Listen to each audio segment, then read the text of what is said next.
So Donald Trump coming to Michigan. He's going to be in Wisconsin as well, my understanding. He's going to be in Green Bay, and he's also going to be in Michigan tomorrow. One of the topics, I mean, let's be clear about this horrible murder on the west side of the state, not far from where you live, of Ruby Garcia. Murdered brutally, dumped along 131 inside the city of Grand Rapids. Look, Grand Rapids is a great town, right? This is not the sort of thing you expect to see inside that beautiful city, and here we are because of this open border policy. Open borders, it must be the policy, Pete, because there's no other explanation. We're the United States of America. Can we close a border? Well, sure we can. We used to have presidents who cared about the border, who recognized that a border is one of those things that you identify with if you want to be a nation state. If you want to be recognized as a country, you have to have borders. Now, what we've seen, with the Biden administration is a true commitment to open borders. I think we are now over 10 million people who have crossed that border during this president's tenure from over 120 different countries. The majority of people now crossing the border on a daily basis are no longer from Mexico. They are from, the rest of the world, whether it's Central America, whether it's China, whether it's Africa. It's an open border policy.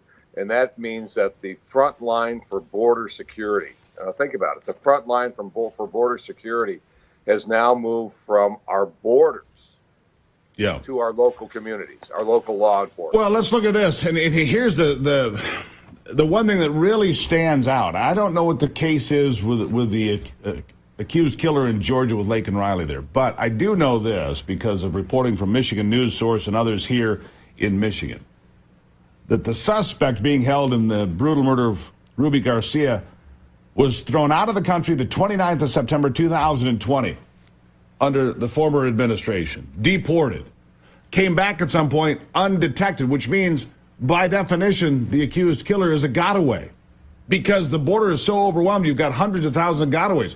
What else is in this mix? Gang members, drug mules, Chinese nationals, 50,000 of them estimated now.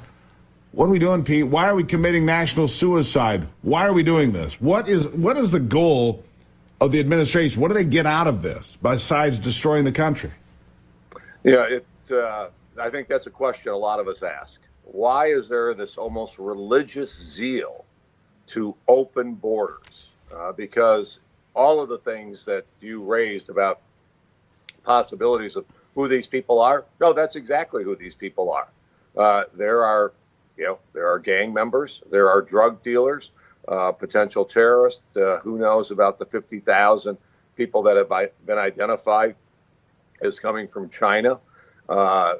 These all pose a risk. And, now there have been terrorist attacks in Iran by ISIS. There was a terrorist attack in Moscow recently. One of our generals, former generals, who, not a mark of honor, but led the withdrawal out of Afghanistan, has said, that the country is very, very much at risk from a terrorist attack because ISIS-K, as they are identified, has made it clear. They want to attack the United States on our soil, and with open borders, it just makes it that much easier.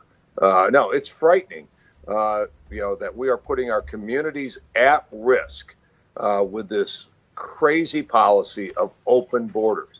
We love immigrants, but let's manage this process. We've done it before. We can do it again.